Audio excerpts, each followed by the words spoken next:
ndashaka kwirirwa nseka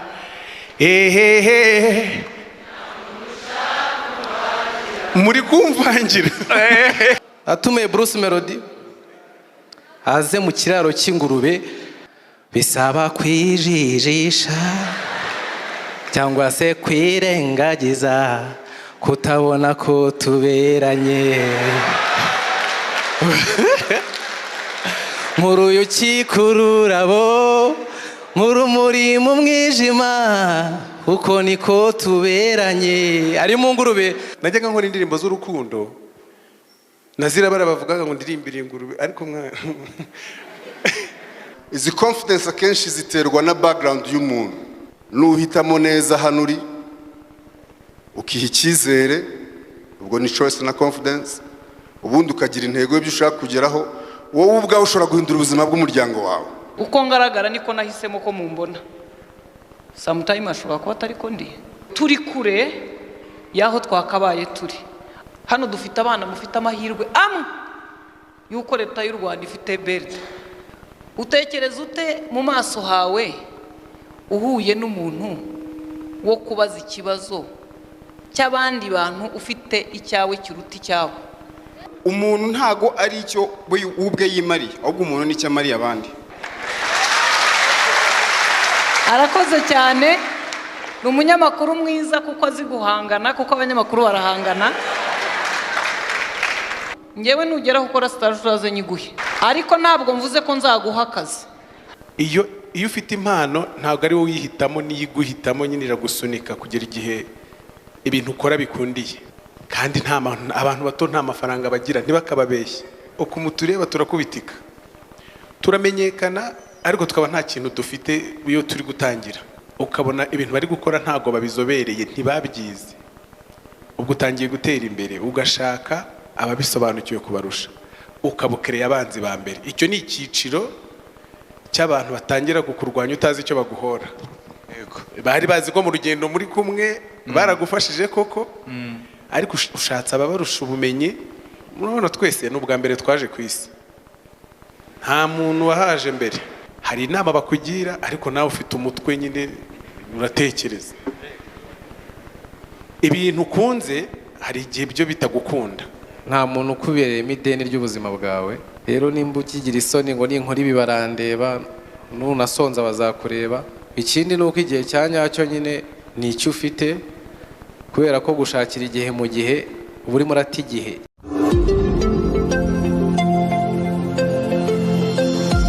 Yego inshuti bakunzi rero mukurikira ibiganiro byacu Scovia Fashion Shop, noneho kugira ngo muyibone uraturuka kuri Rwanda Revenue.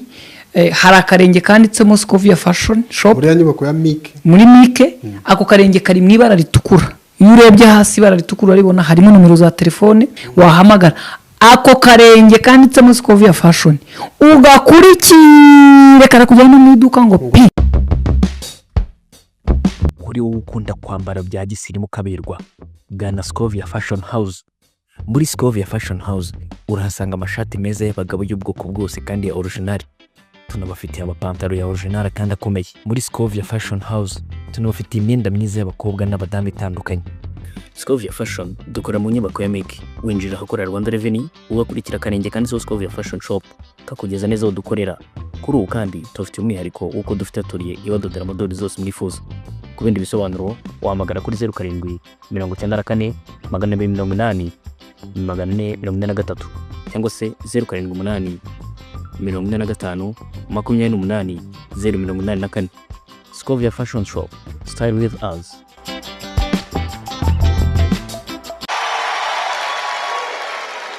Kitoko Rahera hehe mu kanya harimo ibintu biri seriye. Tugiye gushiftinga, ntago twakomeza amasaha yose turi seriye gutya, sibyo? Ko numva nta morale mufiteze. Hari amashyi nkunda kwaka abantu ya Kinyarwanda, amashyi ya Kinyarwanda murayazi ya gutya.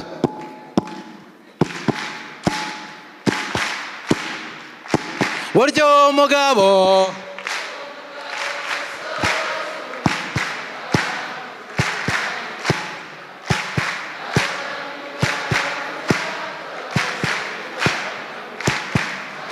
DJ Merci niba uhoraho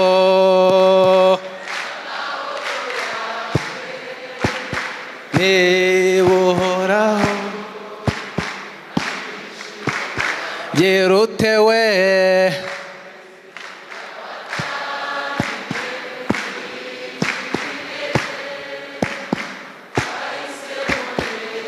DJ umwana utazi koga murera we murekera aho mwarize indirimbo murazizi bahoze babashishikariza gukora umurimo neza n'uyu ni umurimo ntabwo tuba twaje gusetsa twe ni akazi mwe muraseka nta kibazo twe ni akazi nimba ufite n'impano umenye ko yagutunga ushobora kuba na Gitoko yari yaragiye kwiga mu amashyi menshi cyane namwe murabizi muri kwiga ushobora kuba umuhanzi ukaba umunyarwenya ukaba na Tom Close ni umudokiteri w'umuhanzi ntabwo ibi bintu bikiri bya bindi ababyeyi batumva mu bihamashyi kuko basigaye babyumva cyane rero Bruce Melody namubonye hano kandi nkunda kumuvuga adahari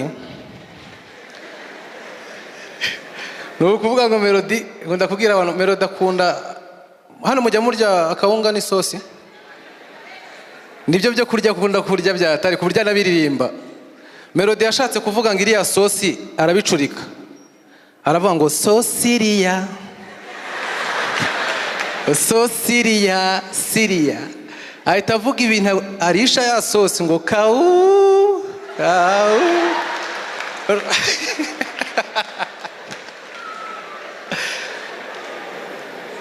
ntabwo ari ibyo gusa ni ukuvuga ngo Bruce Melody nigeze no kubimubwira Sina Gerard muramuzi mu muhamashyi ajya atanga akazi nawe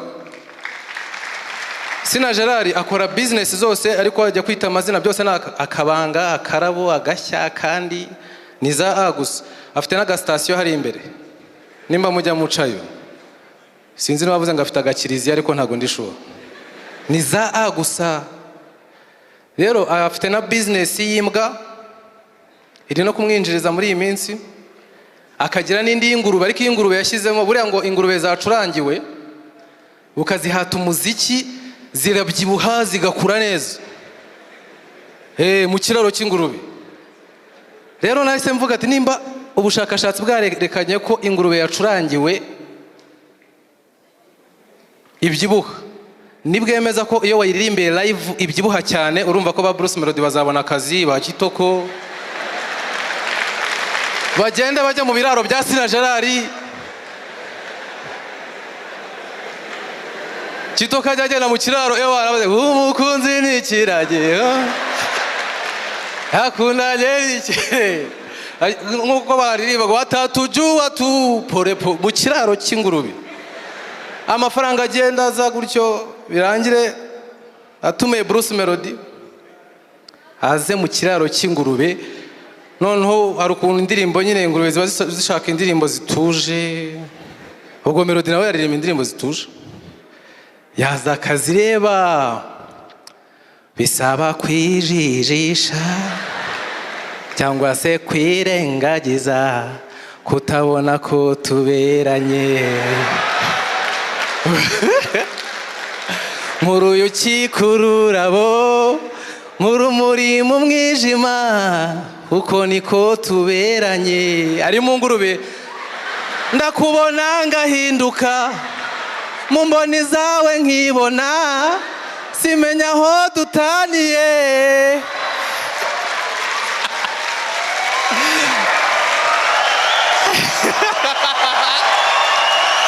ese ninde watinyuka ngambwire baby ko tutaberanye twembi amashyi cyane kuri Bruce Melody ladies and gentlemen tugiye kwakira abanyarwenya murabizi Jan's Comedy iri powered by MTN Yolo Yolo buvuge yero Yolo tugiye kwakira umunyarwenya ureshya nk'igihembwe cya mbere ukuyemo chômage yitwa Muhinde ladies and gentlemen amashyi cyane kuri Muhinde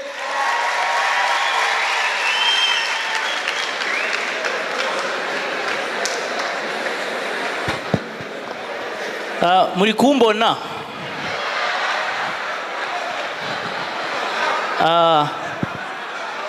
twaje guseka ariko muraza kunyihanganira, izi ntebe nzibyaza umusaruro. Muranyereka ahantu umuyobozi mukuru yari yicaye, nahagana he? Hano mumfata agafoto.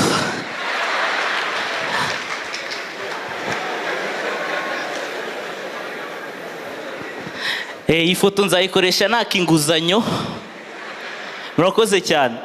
Nitwa Muhinde, abandi ambasaderi w'abahungu bagufi.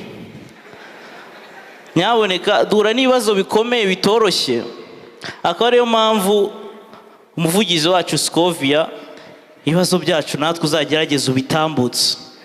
Aho ngo bagufi twarago, nk'ubu ngubu hari imyenda tutacyambara ngo tujye muri sosiyete.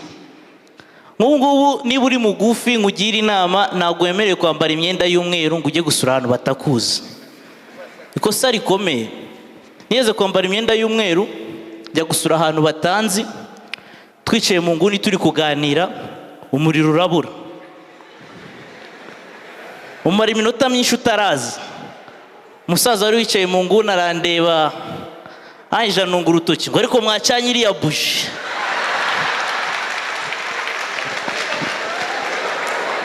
Twaragowe. Bayobozi nk'ubu nkatwe abahungu bagufi ngo twifate ngo tujye mu isoko twambaye imyenda ya kaki. Kosa rikomeye cyane. Niyeze kwambara imyenda ya kaki, njya mu isoko i Musanze, nkora ikosa nyuramo nirukanka. Mucuruza ndebye avuza induru ngo we ngo subiza iyo kinigi mu yindi sha. Cyangwa se imyenda y'icyatsi. N'amakosa. Niyeze kwambara imyenda y'icyatsi, njya mu kabari, nishara kuri kontwari. Bazimije amatara numva abagabo bari kundeba ni femu. Ngo iriya mitsingi nini yaje ryarira. Ntabwo biba byoroshye. Abakobwa barebare ntabwo batwemera. Kereka iyo bamuterese atabizi kuri mugufi. Hariho nigeze gutereta bamaye pase, hari ukuntu baguha pase mutaziranye, ndamwandikira ansaba amafoto. Ku mafoto mba ari umusore mwiza muremure cyane, nyamara yarakunda, arambwira ati reka duhure. Duhuye mbona arababaye cyane. None se byagenze bite? Ngo ku mafoto nabonaga uri umusore ushinguye, ngo none ndabona ushinze.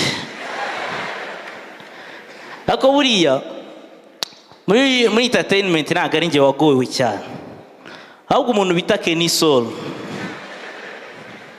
Kenny Sol ngo mu bintu byamugoye harimo kuzamuka. Buriya ngo mu bintu byamugoye ngo ni ukuba inshuti na DJ Pius. Ngo byagiye binamuviramo gufungwa. Ngo hari umunsi yari kumwe na DJ Pius bari gutembera mu mujyi wa Kigali. Kenny Sol abona ahantu yumva arahakunze cyane, abwira Pius ngo namufata ifoto. Pius aramufotora. Kenny Sol arayipostinga, Ribit imuhamagaza ngo wakoresheje drone nta burenganzira.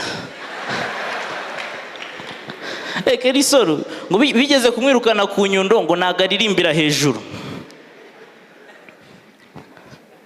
Hari umunsi njye nawe na Okama twari turi kumwe. Turakundana cyane, ibisa birasabirana. Twari turi kumwe, twagiye muri siporo y'abahanzi. Twagezeyo kare, turabanza tujya mu kibuga dukina volley. Junior GT, DJ Pius na Bruce Melody baza nyuma, baje gukina volley. Batubonye bahita bisubirirayo ngo harimo sitting volleyball. Ariko kuba mugufi ntabwo ari bibi gusa, hari ahantu byagiye binabara. Ahantu byagiye binabara, hari umunsi twagiye gusura inka i Nyagatare, DJ Pius na Junior GT nanjye. Tugezeyo inka zisimbuka ikiraro, zinyuraho zirakomeza kuri Pius na Junior GT, zikajya zibica zibatera amahembe. Ngenda nishimye cyane ngo zankunze. Umushumba arambwira ngo ntago zagukunze, ngo ahubwo mu muco nta nka yica uwicaye.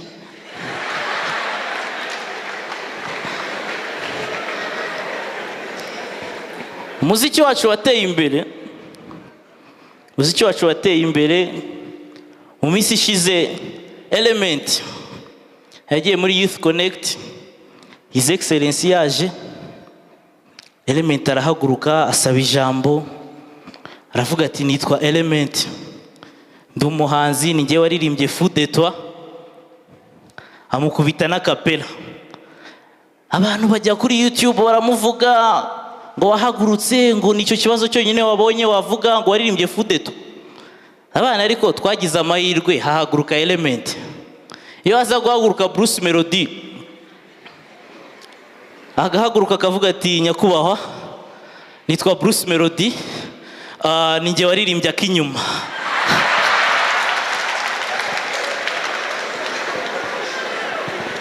Twihuse cyane. Bruce Melody ndamukunda cyane, ariko buriya ahantu abaraperi batandukanira n'abakomediye n'abandi bahanzi baririmba izindi njyana, ikibazo bakunda guhura nacyo cyane, usanga ukuntu baririmba ari nako bavuga mu buzima busanzwe.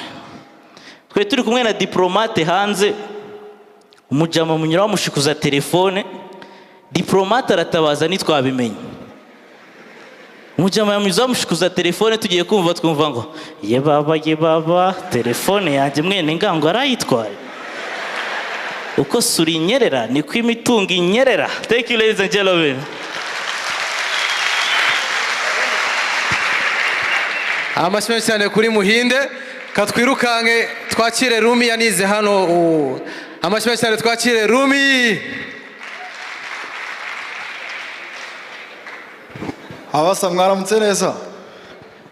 Nize hano maze gusoza murakazi. Based on your personal experience and from the beginning to where you are now, and also you went to school, you came back with the masters and all. How did you, let's say, your career has opened opportunity even beyond this country? Your career, urebye ibyo ukora, uko wabitangiye, aho ugeze, ni iki ubona cyagushepinze kugira ngo ube uri we uyu munsi, bikaba byaropeninze n'amahirwe y'ahazaza cyangwa se aho umajije kugera? Okay, thank you. I think I'll use Kinyarwanda as well. Akoresha Kinyarwanda kugira ngo mvuge ibintu very deep. Ndavuga mpere kuri experience yanjye, ariko n'ibintu in general abantu bose bahuriyeho. Ikintu cya mbere, hari ijambo umugabo umwe yavuze wicaye hasi, I think no muri Beka, yavuze ngo to choose what you good at, guhitamo ikintu wibonamo cyane cyangwa se icyo ushoboye. No kuvuga ngo jewe nkurikije ibintu bitatu, reka nkoresha ibintu bitatu bishobora kumfasha cyangwa se byamfashije, nubwo bimwe nagiye mbimenya ari uko maze gukora ama mistakes menshi, ariko unkurikiye wenda washobora kugira icya mbere ni choice, amahitamo. Icya kabiri ni confidence, hari undi muntu wabimentioninze muri bari hari. Icya kabiri ni confidence. Icya gatatu ni vision cyangwa se purpose, icyo ushaka kugeraho. Ibyo bintu iyo ubizi ko ari bitatu biragufasha. Ngiye kubisesengura. Icya mbere navuze ko ari choice, kuko impamvu mvuga choice, akenshi ubumenyi bwawe cyangwa icyo ushoboye kiruta ibyo wize. Ibyo byo hari abo tubyemeranaho. Ikintu ushoboye kiruta ibyo wize. So iyo ngiye ku making a choice, hari ibintu banza kureba nawe wumva ari byo wabikoresha mu buzima bwawe. Shaka information z'icyo kintu bwa mbere. Iyo bavuze choice ubundi bari ibintu bibiri biri hamwe cyangwa se birenze kimwe. Shaka information za buri kintu. Shobora kureba amarangamutima yanjye icyo nkeneye, icyo nshaka kugeraho, umusaruro wabyo.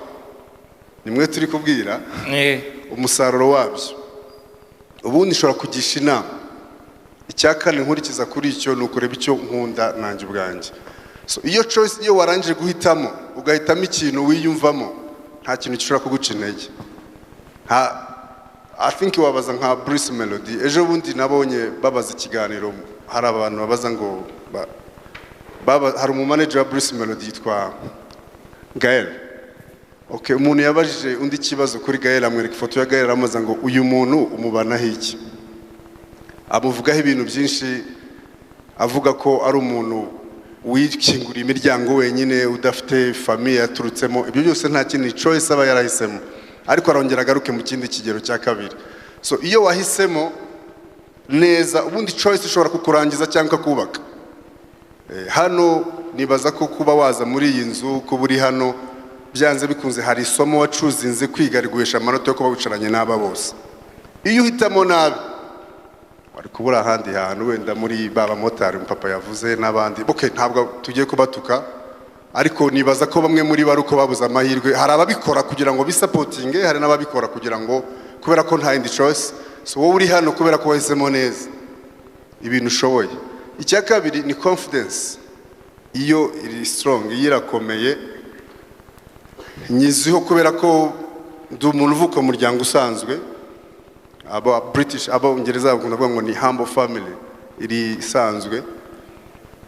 Akenshi confidence iyo uri wenyine, akenshi uri ahantu uri ushaka kumena imiryango, uba uri wenyine, ntabwo ujyana n'iwanyu, nta n'undi muntu mugendana. Cyane cyane tuvuga kuri ya soko mpuzamahanga, nagize amahirwe yo gukorana ntabwo ndagira chance yo gukora imirimo nk'iyaba bayobozi twicaranye, ariko nagize chance zo gukorana n'abantu mu bihugu bitandukanye, tuzi tworoshye cyangwa se dusanzwe. Ugenda ureba ikintu cya mbere, umuntu yaraje yarastragorinze, wenda yinjiye muri biriya bihugu kugira ngo ahature, hari inzira zinyuramo sizongeye kubabwiraho, ariko kugira ngo atangire agire ibyo yacivinga muri life yiwe, akenshi usanga kubera ko ari wenyine ni confidence. Muhuye muri barindwi mu bihugu bitandukanye, background zitandukanye, kugira ngo umwe ave muri mwe abo muyobozi, n'ukuntu present ibintu byiwe, ukuntu akoresha umwanya, ukuntu akoresha, ariko confidence.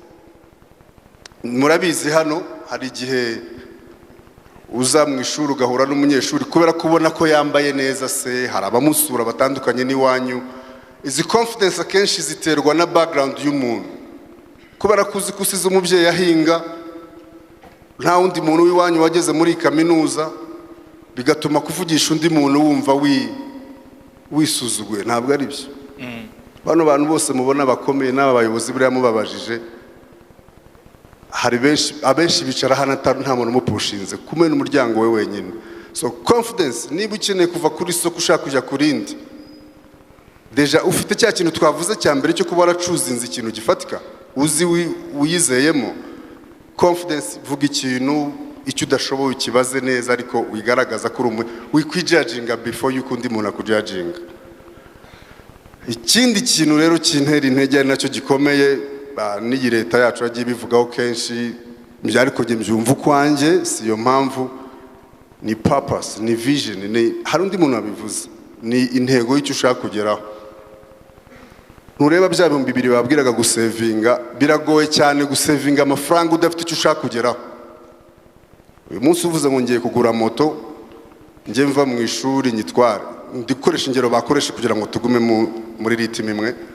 Uvuze ngo ngiye kugura wenda laptop kugira ngo mfashe hano mu ishuri, ariko ubushobozi n'ubuke bizo mbaraga zanyu zonyine ubwazo zizagufasha kubika rya faranga. Rero iyo ufite vision, iyo ufite intego y'ikintu ushaka kugeraho, birakorohereza cyane kubika, biranakorohereza cyane kudakererwa, bikorohereza gukoresha igihe cyawe neza, bikorohereza communication, ukuntu uvugana n'abandi bantu, kuba wirinda ikintu cyose cyasubiza itafari inyuma ku bintu uri kubaka.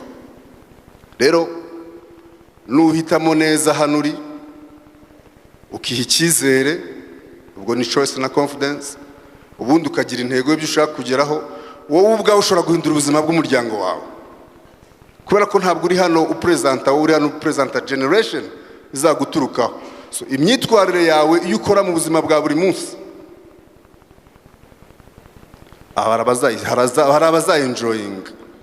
abazayenjoyinga. So ni gutyo, nugira choice nziza, ukaba ufite kigira icyizere, ubundi ukaba ufite intego nzima irambye itari kuri wowe wenyine, itagarukira kuri wowe wenyine, I think twese byadufasha. Can we clap for them?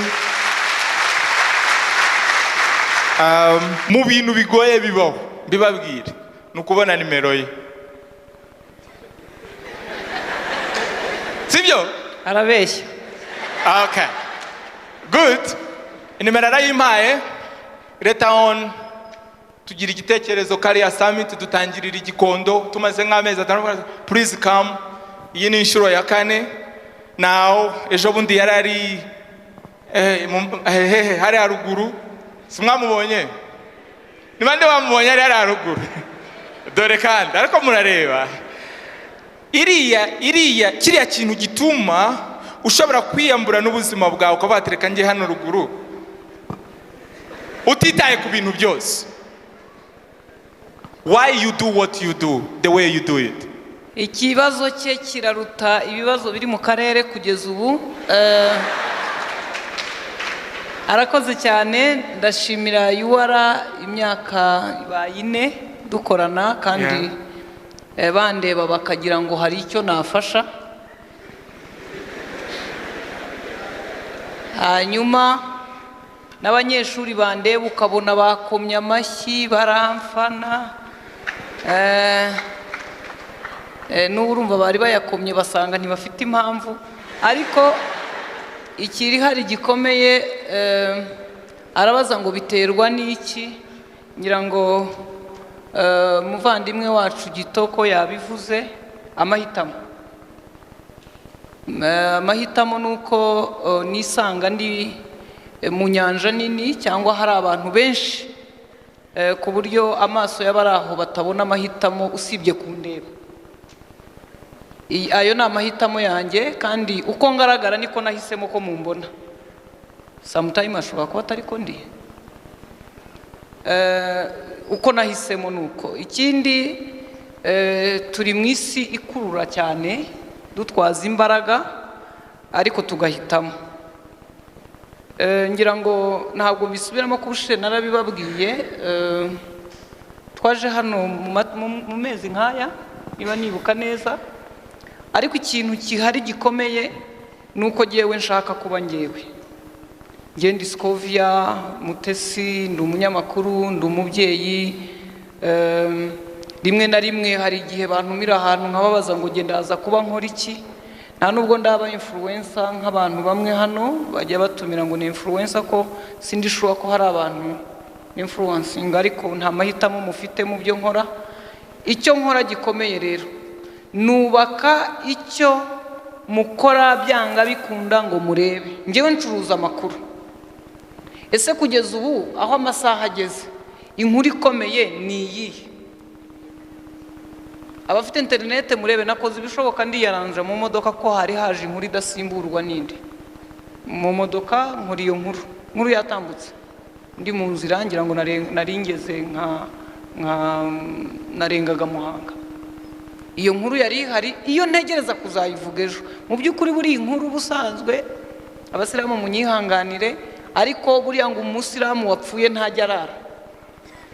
Nipfa kuba izuba ritararenga barara bamushyinguye.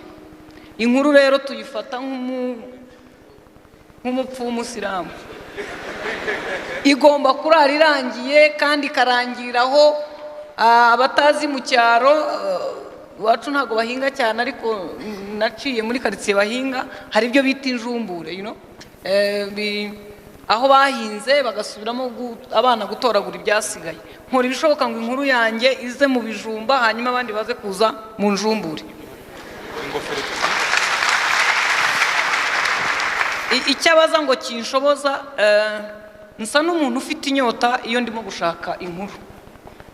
Iyo nshaka inkuru mba meze nk'umuntu ufite inyota, kandi umuntu ufite inyota ntacyo wakora ngo umuhagarike atarabona amazi, kuko aba afite ibintu bibiri: gupfa cyangwa kubona amazi. Kuko ikintu cya mbere cyica umuntu vuba ni ukubura amazi. Iyo nshaka inkuru mba nsa n'ushaka amazi. Icya kabiri, ntabwo mfite amahitamo, ngomba kubeshwaho n'imbaraga. Hari terime njya numva abajeni ngo batitaye ku bamuca intege. Ntitaye ku baduca intege, ntanga byose, ariko nanone ukavuga ngo ushobora gushyira ubuzima bwanjye mu kaga, buriya mba nakoze imibare nkabona kutabushyira mu kaga ari byo bifite percentage nini, kubera ko dufite principe, ngira ngo hano hari abiga itangazamakuru, iyo muzayigendereho. Dufite ihame rivuga ngo inkuru ipfa ku bwacu, ntabwo dupfa ku bw'inkuru. Kuko mpfuye ku wa mbere, mutekereze iyo mpfa ku wa kane, yari inkuru mwese mwarebye, mwayirebaga nk'abagura amasuka igihe cy'ihinga, noneho uwo munsi nkapfa iyo nkuru imaze gusohoka, ubwo mpfuye ku bw'inkuru. Iyo uyu munsi yari bukorwe nande? Dupfa rero, inkuru zipfa ku bwacu, twe ntidupfa ku bw'inkuru. Ngere ndi umunyamakuru kandi ucuruza, nkora ibishoboka ngo inkuru yanjye muyigure. Waba wikopesheje ukayigura, ubwo MTN hari abantu igikopa ka interinete gashira vuba, yaba iwanyu ntayihari ukajya ku kigo mu mujyi, aba mu mujyi rwagati, ku mujyi wa Kigali haba interinete iri free, ukavuga uti kanyaruke ndebe, kugira ngo ndebe cyangwa se ungurire. Nayo mahitamo kugira ngo mbashe kubicuruza. Umuhanzi yararirimbye ngo turi kure yaho twakabaye turi, ariko bikomoka mu mbaraga zacu.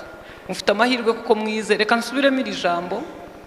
Hari abantu bafite amahirwe ubu, abakobwa b'uyu mugabo akunda kuvuga abakobwa be bafite amahirwe kuko bavuka, niyo binjira ku ishuri baravuga dore abana ba Bruce Melody.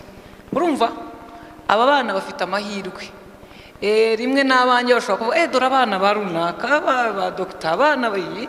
Abo bana murumva ukuntu bameze neza, bajya kwiga bagiye mu modoka rimwe na rimwe, inkweto yivuyeho taro ntabwo bayisudira cyangwa ngo bashaka uko babigenza. Ariko twebwe bamwe muri twe turi hano, turi abana b'imiryango bari kuri lisiti ya VUP. Murayizi VUP? Aho leta igomba kudufasha kugira ngo haboneke ikiribwa iwacu cyangwa icyo kurya. Kitoko hari ikintu yavuze ko ushobora kuba ari wowe ugiye gukura umuryango wanyu mu bukene burundu. Bavandimwe rero, amafoto meza muyafate, mu bikore ibindi, ariko hari ikintu nzi. Umutima iyo umaze kwiyorosa uryamye bakuyeho amatara, uba wowe wa nyawe, sibyo? Uba wowe wa nyawe, inkweto zigukwiriye uba wazikuyemo n'izo watiye, ikote watiye ngo ujye mu birori uraritirura, uba wowe wa nyawe.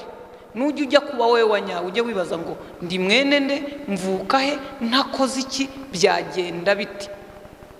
Hano dufite abana mufite amahirwe amwe yuko leta y'u Rwanda ifite BRD yonyine, yonyine. None aha dusomye itangazo ry'uko BRD ifunze, bisi zibasubiza i Kigali zabura, twatangira gusaba RURA ko izohereza aha ngo musubire iwanyu mu cyaro, kubera ko kuba muri iyi kaminuza ntibyakunda. Ubwo rero ubwo amahirwe yanyu aziritse kuri BRD, muyazirike ku mutima, kandi ni mu bimfura muzige, nimurangiza mwishyure. Nimutishyura, ababakomokaho nibagira ibyago bagasanga wasitaye utabasha kubishyurira, bazaba mayibobo, ntago bazaba abamotari, kuko abamotari batunze imiryango yabo. Ndagushimiye. Let's clap for Scovia. Can you ask one question? Umunyeshuri umwe, siko twabigenje na kare. This is live. Itangazamakuru bari he? Uyaminiya. Come on. Inde?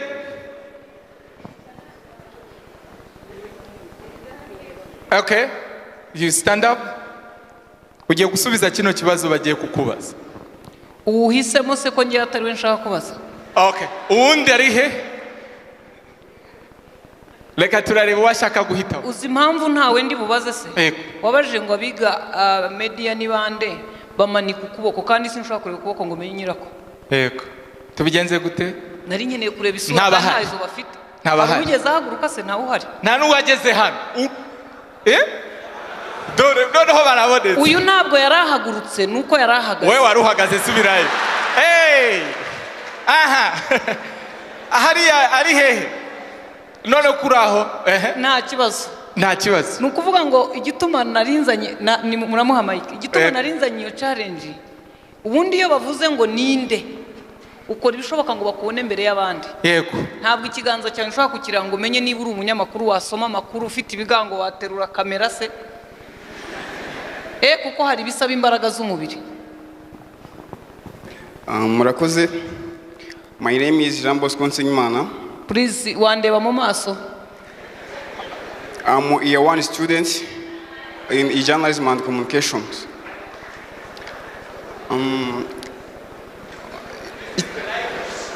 Hello? Okay. Ikintu cya mbere mshaka kuvuga ni ukumanza gushimira buri umwe wese uri hano. Bari bambwiye ngo nkubaze. Okay, nta kibazo. Reka nkubaze rero widushimira. Nta kibazo. Murakoze, ntabwo ndimo kumuharasinga. Joke. Ariko icya mbere, hello? Iyo tugiye kuvuga amakuru ibintu byose biraho biraceceka tugashyiramo na sound proof. Niyo imvura igwa ntabwo mwumva kigwa kandi hari igihe tuvuga amakuru imvura igwa. Murakoze. Icya mbere ndimo ndibaza ukuntu bigenda. Utekereza ute mu maso hawe uhuye n'umuntu wo kubaza ikibazo cy'abandi bantu ufite icyawe kiruta icyawe? Hello? Student? Hello? Uretse gusubiza. Kubera ko nasubiriza mu rusaku, ndamwumvira mu rusaku. Kandi abiga law hano kubuza ubwisanzura abandi bantu bigize icyaha. Murakoze. Urakoze. Mbere na mbere hari siroga tugira mu Kinyarwanda ivuga ngo ubwinshi bw'abantu burenze ubwawe. Nekereza ko umuntu ntago ari icyo ubwe yimariye, ahubwo umuntu nicyo amariye abandi.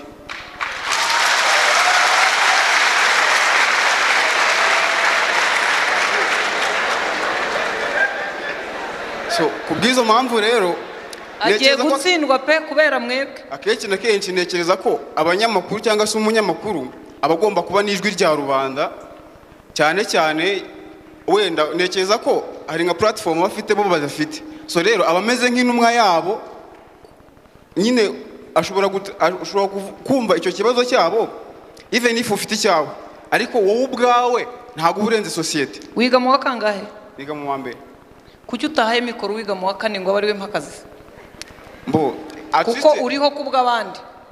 None se niba we atahagurutse, niba adafite confidence yo kuba yazanga avuge, njyewe nkaba mfite iyo nyota nyine yo kuba naza ngo mvuge cyangwa se nkaba nanavugira n'abo bandi.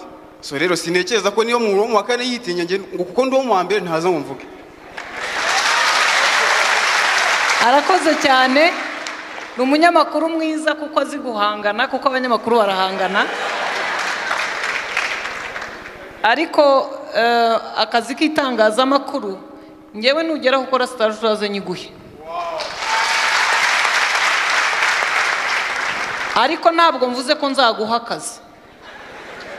Chief editor ashobora kukureba rwose agasanga atagukeneye. Kubera iki? Mu biranga umunyamakuru bwa mbere uburyo ugaragaramo. Thank you. Arakoze cyane. Can we at least you get something? MTN. Nagera ngewe aho kora stage azaze muhe stage ko sinamuha akazi, ariko narangiza stage ishobora kumuha akazi cyangwa nikamuha. Yego. Stay here. Wenda utarabaza icyo nari ngiye kuvuga, umunyamakuru ko agaragara ubwabyo bisunikiriza abantu kumureba. Murimo munatekereza mute nambaye iyi nkweto nagiye muri Minagiri gukora inkuru y'ukuntu amazi arimo gutwara imyaka mu gishanga?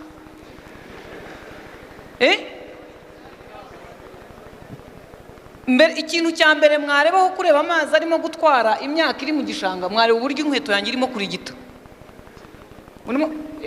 Ndimo guhirima mu murima kubera ko inkweto itabasha gukandagira mu mazi. Icyo nicyo kimwe cya mbere. Cya kabiri, abanyamakuru niyo udafite amafaranga utera ipasi agapira. ku buryo umuntu ukurebye akubonamo ubunyangamugayo urabanza ukubaka ukusa ku buryo baramutse barimo guhiga abantu b'amabandi muri karitsiye batagufatamo kandi wenda ari wowe wibye. Uyu ni umunyamakuru mwiza uhanganye ugenda ube smart mu kuvuga mu kumva kandi ubwo wiga mu wa mbere ugenda akabaye nkushyira mu wa kabiri n'impamo ya Mungu uriga neza. Oh wow, thank you very much, urakoze cyane. Cyokora biga mu wa kane umwe wo mu wa kane ari abo mu wa kane. Mu wa kane ni mu wa gatatu. Mu wa gatatu uwa kane ntabwo ukibaho. Okay, uwa gatatu mu wa garutse ra mu wa kane. Okay, bamuhembye MTN wamuhaye merci, baguhe t-shirt, baguhe ingofero, mwamuhaye. Uwiga mu wa kane ni mu wa gatatu. Mu wa gatatu ari he? Sikudahaguruka. Aha, yes.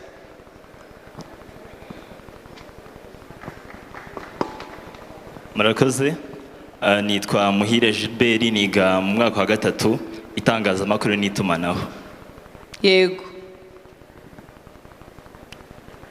Ufite telefone? Yego ndayifite. Ifite internet? Cyane.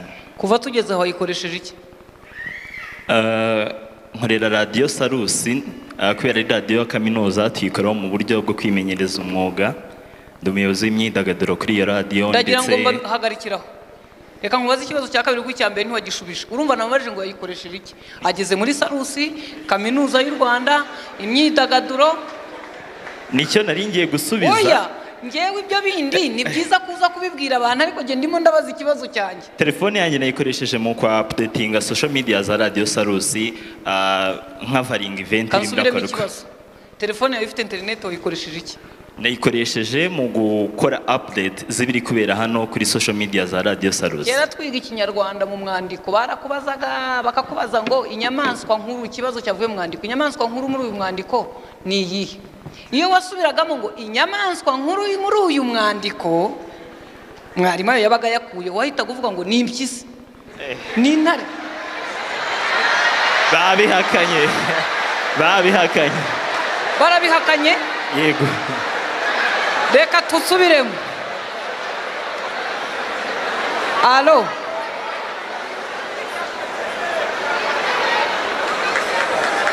Reka nongere mbabazi ikindi. Aha.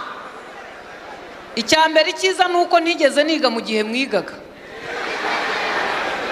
Uwo tungana ninde muri mwe? Okay.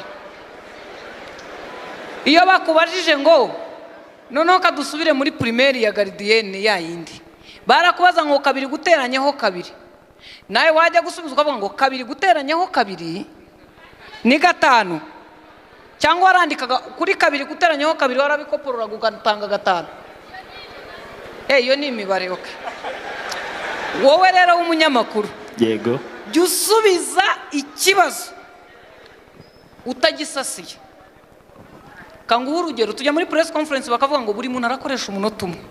Nuba ku buryo umunota umwe mubazamo ibibazo bine, ku buryo MC atantonganya ngo narengeje umunota, keretse iyo yavuze umubare w'ibibazo. Ariko iyo yavuze ngo 1 minute, ndaza nkabaza kaminuza y'u Rwanda ntigira amazi kandi mwarimu aravuze ko muzayatanga mu kwa mbere. Imodoka zatwaraga abantu zigihuye ntabwo ziboneka kandi kampani mwashyizeho zivuga ko nta gihombo zifite, kuki zitabonetse? Ibibazo bine ukabibaza mu munota umwe.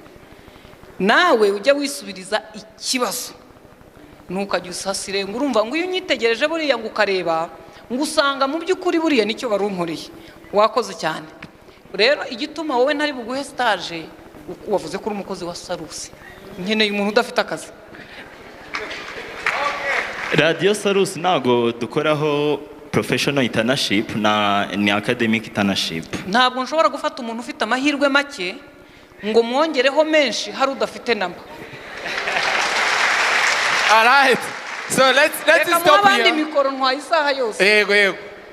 Reka ngira ngo udafite namba mwabantu.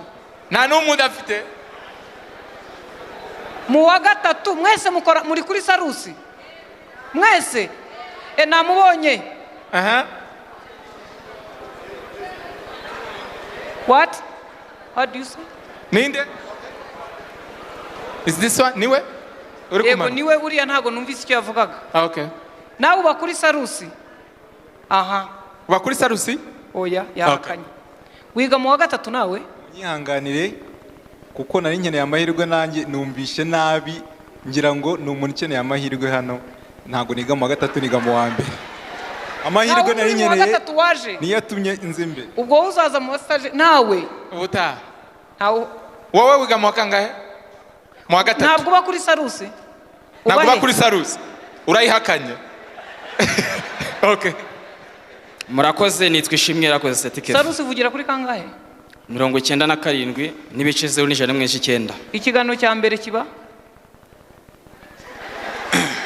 Ikiganiro cya mbere kiba saa 11 za mu gitondo. Kiyobowe na Cyamatare. Avuga amakuru yaramutse mu gihugu hose no kwisi muri rusange ndetse n'abantu bifurizanya igitondo cyiza. Abari amakuru se cyangwa basoma ibyanditswe? Abasoma ibyanditswe ariko na amakuru abasoma nyine. Amakuru yanditswe. Urakoze cyane. Mu makuru uvuga yaheze? Njyewe wowe rwose wowe nta bundi abandi mwese muceceke amakuru wowe uvuga yahe? Hello thank you. Wowe rata wowe? Njyewe nkora mu makuru y'imikino. Ukora amakuru y'imikino? Atambuka sangapi? Kuri ubu ngubu ntabwo nkora kuri Radio Sarusi ariko nibyo nkora mu bundi. Ubikorera he? Muri iyi minsi n'ahantu ndi gukorera. Aho wakoreraga? Hari? Nakoreraga ku Museke kuri Kinyamupira. Warandikaga? Nari umwanditsi no kuri Sarusi ariko narahakoze. Bamwira umukinnyi wa Rutsiro waraye utsinze igitego atsinze iriya kipe y'abara biri mu buhungiro. Yitwa Nkubito Amuzi. Kuko nge mu muhamashyi ariko ngiye na Rutsiro. Kubera ko ngewe mfana Rutsiro mwari mubizi? Abi Rutsiro muri hese? Arakoze cyane. Rero amakuru y'imikino ndayagira sibyo? Ariko mu by'ukuri televiziyo yacu nuyireba ntabwo amakuru y'imikino ari ibintu byacu. Ariko nibindi nk'ugitangazamakuru byose nabyo wabikora byose. Wowe uzaze turebe icyo ushoboye kuko apana icyo uvuga. Murakoze. Icyo ushoboye ndagushimiye. Arakoze Scovia, can we to Muamashi? Thank you once again for being with us. Can you tell us, cyangwa se ushobora kutubwira muri make urugendo rwa kariya yawe? And sometimes hari ukuntu tuba tubabona ariko we need you to talk about a little bit about your career journey. Murakoze. Urugendo rwanjye ni rurerure ntago rwakwirwa mu ncamake. Rurimo ibintu byinshi bigiye bitandukanye. Hambere hanari nzi kuba ari inkuru ariko bigenda byanga maze hari gukura. Ndatekereza ko abantu bari hano benshi ari abagenzi. Sibyo ra? Abura hari utuntu nyine kugira ngo umuntu amenye ko yakuze. Hari utuntu dutangira kumubangamira kandi dusanzwe. Abantu bari kuvuga ngo clacket. Ari gihe rimwe na rimwe mbona bitari gukora kandi n'ukuri ntacyo babantwaye. Cyangwa abantu bavuga ngo bye. Umuntu agiye gukupa avuga ngo bye. Sikavuga ni none. Rero nitekerejeho ndavuga ni ubanza ibintu biri kuza mu myaka mikuru ubu ndashaka kongera kwisazura nkasubira munsi cyane nanjye. Urugendo rwanjye rero rwatangiye ndi muto, namenyekanye mfite imyaka 19 nibwo nakoze indirimbo ya mbere igakundwa n'abantu. Icyo gihe ntabwo nari mfite ubushobozi bwo gukora video, najyaga nyura nk'ahantu bari kwicuranga nkabwira abantu ni uwo ninjye. Wow. Icyo nicyo gihe cya mbere ku muhanzi gitangaje kuko nta muntu ubyemera. Hari n'ukuntu nyine uba uririmba neza abantu kutarabaririmba bakaba batabyizera. Ariko njye nahoze numva nzaba umuhanzi, nahoze mbikunze, nahoze mbishaka. Bya bindi Kitoko yavuze by'amahitamo, iyo ufite impano ntabwo ari wowe uyihitamo, niyiguhitamo nyine iragusunika kugera igihe ibintu ukora bikundiye. nuko rero mwari muhari mwarabibonaga namwe intambara zose zagiye zibamo success nahuye n'ibihe byinshi byiza. Ikintu gikunda guca abantu bato intege ni amafaranga, kandi abantu bato nta mafaranga bagira, ntibakababeshye. Abantu bato bose baba nyine bakiri gutangira ubuzima bwabo. Niyo ufite ay'umuryango ntaba ari ayawe. Ngiye buriya ibintu by'aba rich kid amafaranga bari ay'ababyeyi nibo baba barayakoreye, nawe urayabasaba iyo uyakeneye. So nanjye rero nari umwe muri abo ngabo. Ngera ahantu umwana rero nyina ntiyumve, buriya uko mutureba wenda bakita ko sinzi babo batajya babivuga, uko mutureba turakubitika, turamenyekana ariko tukaba nta kintu dufite iyo turi gutangira. Ukaba ugomba kwihisha, ugomba kujya muri studio kandi ugomba kugaragara nk'uhenze. Aho ngaho rero niho umuhanzi agera akabanza agafata feri gake gake bikamucanga, hanyuma hakaza gukurikiraho etape. Ndi kuvuga ibintu nagiye nyuramo ariko ni rusange n'abandi bose babinyuramo, yo kugira inshuti zishimiye iterambere ryawe kuko mwakuranye mugafatikanya, bakajya bakora akazi be expectinga ko in return nawe hari ikintu uzabaha. Byagera igihe ukabona ibintu bari gukora ntago babizobereye, ntibabyize, ubwo utangiye gutera imbere ugashaka ababisobanukiwe kubarusha, ukabukereye abanzi ba mbere. Icyo ni icyiciro cy'abantu batangira kukurwanya utazi icyo baguhora. Bari bazi ko mu rugendo muri kumwe baragufashije koko, ariko ushatse ababarusha ubumenyi. Ari nacyo nshimira leta kuba yarageze igihe ikabona ubuhanzi nabwo bukwiye kujya mu ishuri tukiga tukabimenya tukabisobanukirwa. Nazanye hano na team y'abantu benshi, nkorana n'abantu benshi cyane. Ubuhanzi bwaje kuba akazi gafatika ku buryo burangiye nafunguye company mu 2014 ntabizi mu Kigare. Ubwo tini nambi bigiyeho umusoro suku burya niva inyuma, bukeye sinzi akazi baduhaye ingari bitejemo, nsanga nari umusoro. Ngiye baramwe ngo mfungure konte, ndayifungura kugira ngo njye mpembwa amafaranga yose yaza. Icyo gihe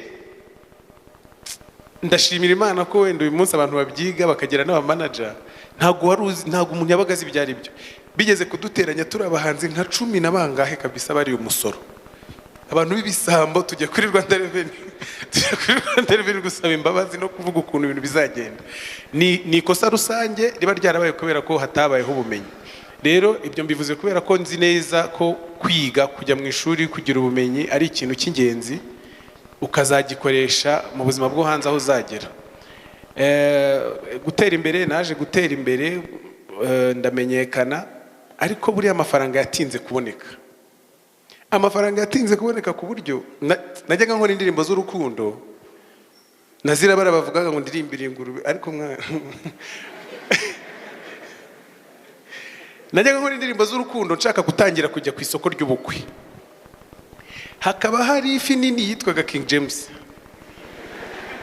King James yarafashe ubukwe yaranze kuburekura. Ndahatiriza nkora ngo cikicika, nkora ngo turaberanye kandi cyane, nkora ntundize. Abantu bakora ubukwe nkabona birebeye hirya. Guhera muri 2012 kugera ubukwe bwa mbere naririmbyemo nkabona nyine ko nkoze akazi ntitwerereye cyangwa se ntagiye gufasha, byabaye muri 2017. Ni ukuvuga ngo habayeho kwihambira kuri icyo kintu, biraza rwose bikagira igihe bikaza. Rero reka mbabwire ikintu kijya kiba. Murabona twese n'ubwa mbere twaje ku isi, nta muntu wahaje mbere. Abantu bakugira inama bagatangira kuvuga ngo in this life, buretse gatoya bumve witonze kuko ibintu ari kukubwira nawe nibwo akiza. Tuba turushanwa imyaka, ariko ntago umuntu yakubwira ukuntu uzitwara ngo bibuke 100%. Ikintu nakoze ni iki? Nacunze ababaye successful, nkagerageza gutera ikirenge mu cyabo. Atari ibintu byo kuko umuziki ko ngukora nanjye nkaba ntawuzi, urumva ndarya umusoro, ndaperforminga ntafite bande, ndagira gute, ndarindagira. Hakaba haturumbutse umuntu w'umuhanga cyane ariko udakora ibyo bintu. agahita aza akambwira ukuntu ngomba kubigenza. Rero twese kubera ko ku isi nyine twahageze ku nshuro ya mbere, hari inama bakugira ariko nawe ufite umutwe nyine uratekereza ibintu ukunze, hari igihe byo bitagukunda. Nzi abantu benshi twatangiranye ariko mu by'ukuri wabumva ukumva ntago byoroshye ko igihangano cy'abantu bazagikunda. Uwo muntu ukabona n'ubimubwira uzaba umumennye umutima ugaceceka, ariko wenda ari kubimubwira ukameneka, ariko akamenya ukabona uri kwivanga, uri gukoza umugati mu cyaha kitari icyawe ukabyihorera. Rero njye ntekereza ko uyu muziki twakoze ibintu bidashoboka, tukagira amahirwe yo kubona abantu baza bakatwizereramo bakadushoramo amafaranga, ntago biragera aho dushaka ko bigera, ariko biracyari biri kuza, biri gutungana. Niba narabikoze ntarabyize, nkabikora nta support mfite y'umuntu wenda ubisobanukiwe cyane, nawe ikintu watekereza gukora upfa kuba ugikunze, ariko ukanitonda ukagihitamo neza, ukabona koko ari ikintu washobora, cyose wagikora kandi bikagenda neza. Twese ntituzabona akazi dutekereza ko tuzabona. Njye mba mbona ngiye no gukorera umuntu nakora cyane kumurusha, kubera ko nta muntu ugira amafaranga ari ikijiji abashije kuyagira akaguha akazi ushatse wakora. Niyo mpamvu nabonaga umuntu wampagara ngo umuntu ushaka akazi k'itangazamakuru, nkabona ari kuza atera ibirenge, nyaruka shyiramo akagufu ntaribi, shyiramo akagufu ntaribi. Naho ubundi ejo ni heza, hano turi hari abandi, natwe twahagera. Murakoze. bashaka kwinjira mu mwuga wanyu wa komedi bahura nazo bazivamo gute? Kuko hano dufite hari abantu bashaka kujya mu mwuga wa komedi. Let me see, barahari kutagira gute, ni bya bindi bavuga. Ni bande bashaka kujya mu mwuga wa komedi? Okay, 1 2 merci, over to you. Ko mbona abantu nkwitse niba biri gusa, kananye mbagira inama, ibi bintu nabyo birimo akantu mutagira ngo karahari gusa. No kubanga ikintu navuga challenge za mbere ni societe, kubera ko comedy abantu bayifata nk'urwenya kandi ntago ari urwenya. Ubu kubasetsa murumva hari ikintu gisekeje kirimo, kuntu mugoye, birimo akazi kenshi, birimo urwenya, birimo akazi, si akazi kenshi. Nuvuga ngo ikintu nishatse kuvuga nuko gusetsa abantu biragoye cyane. Urebe nawe itekereze ibibazo ufite, abo bereyemo amadeni, ibyo ushaka kugeraho, pirate yazana akagusetsa ugaseka. Ibyo bintu si akazi kenshi. Mubaha amashyi bari abahungu bakora akazi kenshi cyane. Rero challenge ya mbere, nk'ubu ngubu muri Gen Z dufite abanyarwenya benshi, abajya kuri sport ni bake, ariko dufite abarenga 100, ariko abakobwa ni 2. Ikintu cya mbere ni societe, kuko nabo babiri bakubwira ko societe itabyumva, kubera ko ni gute se ukora urwenya. Ariko nyine icyo nkundira abantu nuko iyo bitarazamo akantu umugani wa Bruce Melody ntago biba byumvikana, bitangira kumvikana ari uko hari ikintu utangiye kugeraho cyangwa se gufasha abo bantu batabyumva. Icya mbere ni societe, icya kabiri ni n'umuntu ku giti cye, kubera ko nkunda kubwira abantu ko nta muntu ukubereyemo ideni ry'ubuzima bwawe, niwe ugomba gushaka nyine icyo ushaka wowe ukeneye. Rero nimba ukigira isoni ngo ninkora ibi barandeba, nunasonza bazakureba, byose ni kimwe. Ariko muri rusange ikintu navuga, urwenya murabizi ko guseka byongera iminsi, bivuze ngo turaba doctor, icyo tudafite ni documents, ariko twongera abantu. Hari ibitaro muzi bikora ibyo bintu, ariko twe turabikora, mutwongera amashyi. Wenda ntago tumenya ngo twongeye ingahe, ariko buri ibihari ubwo ibihari. Rero comedy umuntu ushaka kuyinjiramo yatangira none ahangaha, nta kintu bisaba, nukuza muri Gen Z turabakira buri munsi, nta mafaranga, nuko joininga bisanzwe. Ikindi nuko igihe cyanyacyo nyine ni icyo ufite, kubera ko gushakira igihe mu gihe uri murati igihe cya gihe nyine uri gushaka igihe, n'ubundi igihe kiba kiri kugenda. Rero ikintu nagira inama nagira umuntu wese uri hano ushaka gukora comedy cyangwa se undi mwuga ari we wese, tangira none aha ngaha murakoze cyane tangira